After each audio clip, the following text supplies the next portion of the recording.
પરિચય, પુષ્પના ભાગ અને તેમના કાર્યો, ફળ, મૂલ્યાંકન બનાવનાર.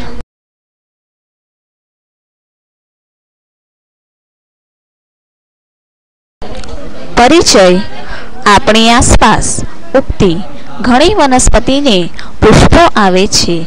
આવી વનસ્પતિ પુખ્ત અવસ્થાએ પહોંચે જ પછી જ તેમાં પુષ્પ આવે છે. દાખલા તરીકે લીમડા પર ઉનાળામાં જ મોર જોવા મળે છે. કેટલીક વનસ્પતિમાં બારેમાસ પુષ્પ આવે છે. દાખલા તરીકે ગુલાબ, જાસૂદ, કરેણ જેવી વનસ્પતિમાં પુષ્પ શા માટે ઉત્પન્ન થતા હશે? પુષ્પોમાંથી ફળ અને બીજ બનતા તેમના આધારે વનસ્પતિ પોતાના જેવી જ બીજી વનસ્પતિ ઉત્પન્ન કરી શકે છે. પુષ્પ પ્રજનનનું કાર્ય કરતું હોવાથી એને વનસ્પતિનું પ્રજનન અંગ કહે છે.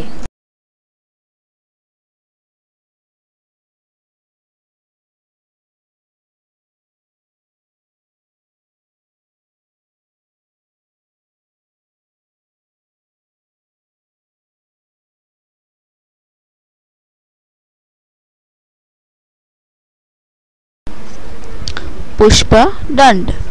પુષ્પના નીચેના ભાગમાં એક દાંડી હોય છે. તેને પુષ્પદંડ કહે છે. તેની ઉપરની ટોચ પહોળી હોય છે, જેને પુષ્પાસન કહે છે. દાંડીવાળા પુષ્પોને સદંડી પુષ્પો કહે છે. દાંડી વિનાના પુષ્પોને અદંડી પુષ્પો કહે છે.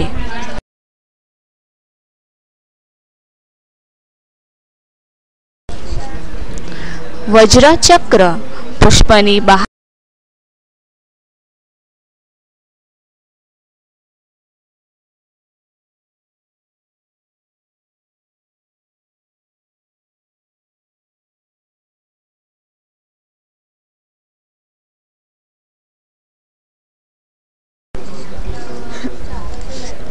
દલચક્ર. વજ્રની અંદરના ભાગમાં રંગીન કે સફેદ પાંખડીઓ ચક્રાકારે ગોઠવાયેલી હોય છે.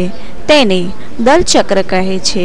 પુષ્પનો એ ખૂબ જ આકર્ષક ભાગ છે. કેટલાક પુષ્પોમાં પાંખડીઓ છૂટી હોય છે. દાખલા તરીકે ધતુરો.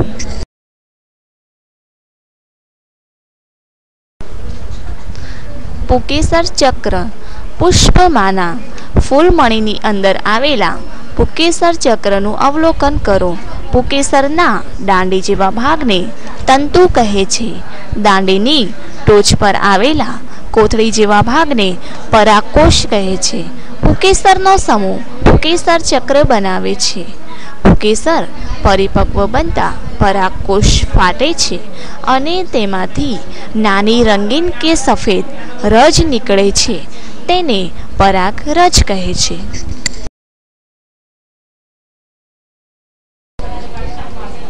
સ્ત્રીકેસર ચક્ર. પુષ્પાસન ઉપર બરાબર મધ્યમાં આવેલા તંતુ કે નલિકા જેવા માદા પ્રજનન ભાગને સ્ત્રીકેસર ચક્ર કહે છે. તે એક સ્ત્રીકેસર અથવા સ્ત્રીકેસરોના સમૂહનું બનેલું હોય છે. તેમાં નીચેનો ફૂલેલો ભાગ બીજાશય કહેવાય. તેની અંદરના ભાગમાં નાના દાણા જેવી રચનાઓ કે બીજાંડ હોય છે. બીજાશયની ઉપરનો તંતુ જેવો ભાગ પરાગનલિકા કહેવાય અને ટોચના બોરિયા જેવો ભાગ પરાગાસન કહેવાય છે.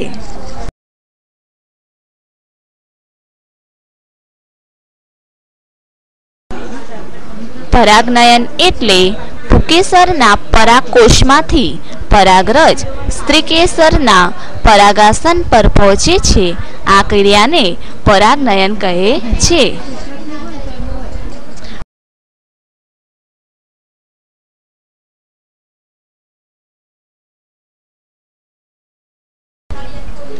સ્વપરાગનયન. એક જ પુષ્પના પુકેસરમાંથી પરાગરજ તે જ પુષ્પના સ્ત્રીકેસર પર પહોંચે તેને સ્વપરાગનયન કહે છે.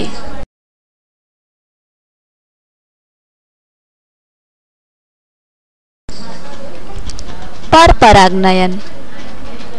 એક પુષ્પની પરાગરજ બીજા પુષ્પના સ્ત્રીકેસર પર પહોંચે તો તેને પરપરાગનયન કહે છે.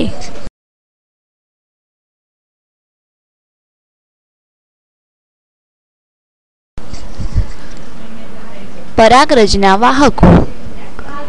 પુષ્પના રંગ અને સુગંધથી મધમાખી, પતંગિયા, ફૂદા અને કીટકો આકર્ષાય છે અને તેનો રસ પીવે છે.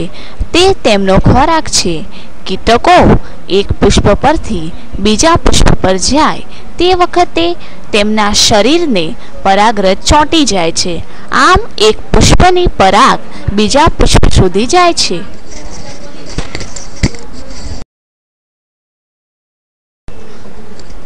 ફલીકરણ.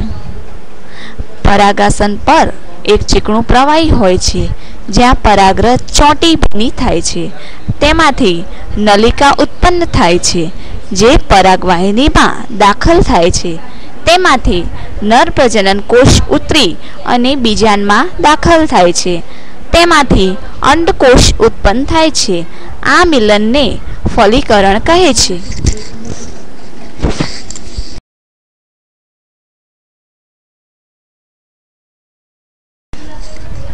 ફળ. ફલીકરણ બાદ પુષ્પના વજ્રપત્રો, ફૂલમણી, પુકેસર વગેરે નાશ પામે છે. બીજાશયનો વિકાસ થઈ ફળ બને છે. ફળના બે પ્રકાર છે. 1. શુષ્ક ફળ. 2. માંસલ ફળ.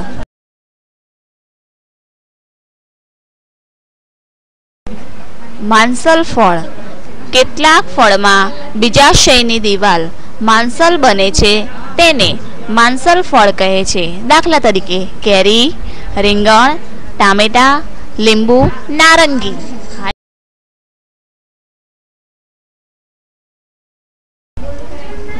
શુષ્ક ફળ. કેટલાક ફળ પાકા થતાં તેનું આવરણ શુષ્ક બની જાય છે તેને શુષ્ક ફળ કહે છે. દાખલા તરીકે વટાણા, વાલ, ગુલમોર, મગફળી.